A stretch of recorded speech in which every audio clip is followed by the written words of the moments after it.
Sure. I mean, we've had witnesses that have backed out on us and have told us that they received inquiries, I guess you could say, from the Pentagon, and so obviously we're over the target, and they know it, and that's why they're firing at us. And if there isn't anything, then why the push to cover it up? Why don't we know? All we want is transparency. Tell us what it is.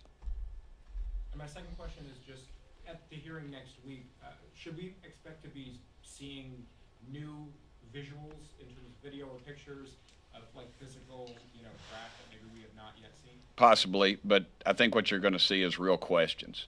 When the Intelligence Committee held that bogus meeting in the public, I mean, literally the people that they brought from the Pentagon couldn't spell UFO. That was the most ridiculous thing. I don't know if any of y'all saw that or not. They had one video where the guy filmed it out of his canopy with a cell phone, the most technologically advanced country in the world. And then Adam Schiff, who I don't always agree with, but dadgum, he asked the question, and I loved it. He said, "What exactly am I looking at?" And they couldn't tell him, were they looking at the reflection off the canopy, or are they looking at some object that was flying by? It's a 22-second film. The most technologically advanced country in the world, dadgummit, Isabel Burchett, my little 16-year-old girl, could have stopped that video. They couldn't even stop the video to show us what it was. And all the footage that we've seen, all the testimony, we had a pilot there who's going to be here who was denied access. That's a question the press ought to ask. Why is the intelligence community blocking everything we do? Both parties. It doesn't matter who's in the White House.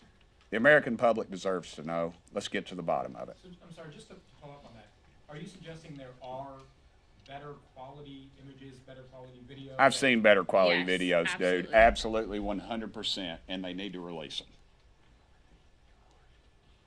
You've talked about the bipartisan support for this. How fast can you get something moved along here in Congress and then ultimately have that declassification process and reform happen? It's like a glacier. I mean, we get fight every step of the way. But I think the American public, and here's what's going to happen. A few of the big shots in Congress are going to get a call from some of their donors saying, "Hey, let's get to the bottom of this," and they're going to start getting interested. I've had so many congressmen put a bug in my ear, saying, "Man, I've had some of them have told me they've had sightings, and they're afraid to say anything, and they're glad we're doing it." So I think we're knocking the varnish off of it a little bit with this. Do I think we're not going to bring you in a saucer or a little green man? That's not what it's going to be about. And I know y'all, every time you play this interview with one of us, you play the theme from X-Files. I get it. But the reality is the American public deserves to know. And you better be careful about a government that doesn't trust its people, because there's no telling what they'll pull on you. Sure, Jared could say that a lot more eloquently, but... I did earlier. Yeah. But I want to give Tim a lot of credit going back to some of your questions, which is, this is a really simple hearing. It's about oversight. And I'm a really simple guy. Is that what you're getting ready to say? No, I wasn't going there. But it was really hard for him to get this scheduled. It was hard for him to get it scheduled. It was hard for Congressman Luna to get it scheduled. It was hard to get a room. It was hard to get staff on board. It was hard to get approval. Every single step that they had to go through to make this hearing happen next week. The witnesses, they were stonewalled, and they had to push and push and push.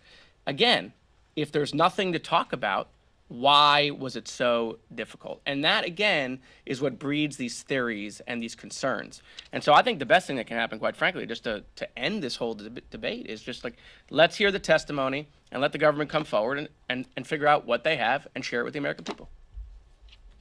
Anybody else? Yes, ma'am. Can I just clarify, do you expect next week's hearing is the start of a series of hearings you guys are going to be allowed to have, or do you think this is like your one shot?